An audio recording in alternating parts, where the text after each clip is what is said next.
Hi, I'm Justin Amler. And I'm Rebecca Davis.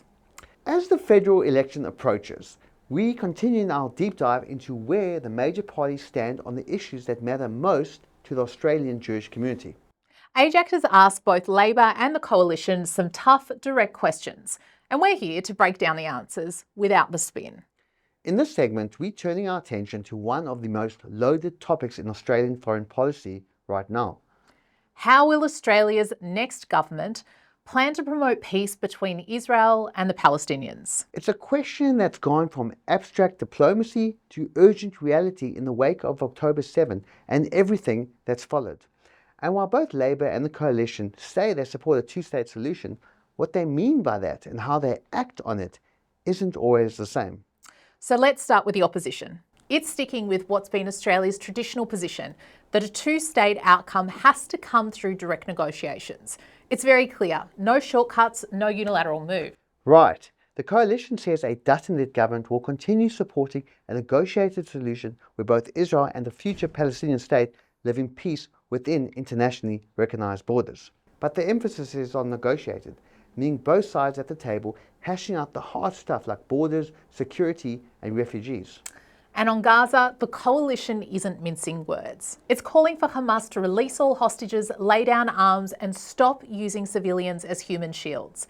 It reaffirms Israel's right to self-defence and says the terror threat needs to be removed before peace is even possible. Now, it hasn't outlined any bold new foreign policy steps, but it's not pretending this can be fixed with feel-good resolutions either. Its stance is security first, then peace. And when asked whether Australia should recognise a Palestinian state, it didn't give a direct answer, but did strongly imply it shouldn't be until an outcome was negotiated between the two sides. It accuses the government of supporting early unilateral recognition of a Palestinian state without addressing the actual issues that make peace hard. And to be fair, that's not an unfounded criticism. Which brings us to Labor. Look, it says the right thing, support for a two-state solution, condemnation of Hamas and calls for humanitarian access. But there's a growing gap between its rhetoric and reality. Exactly. It's joined international calls for a ceasefire, pushed for a return to the hostage deal, and voted in the UN in favour of a Palestinian state, even though these votes were deeply controversial and sent mixed signals about Australia's stance on Israel's security. That vote in particular raised the ire of the Jewish community, because while Labor says it supports peace and Israel's right to defend itself, actions like that have left many wondering where its red lines actually are. And let's be honest, Labor's shift away from Australia's traditionally bipartisan approach hasn't gone unnoticed. By edging towards premature recognition of Palestinian statehood, it risks rewarding terror, making peace even harder to obtain.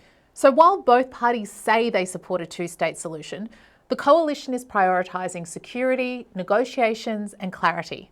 Labor, well, it's saying the right words, but their UN votes and mixed messaging are raising serious concerns. Peace can't be built on symbolism alone, and in this climate, clarity isn't just helpful, it's necessary. Especially when people are looking for leadership that remains solid, consistent and constructive.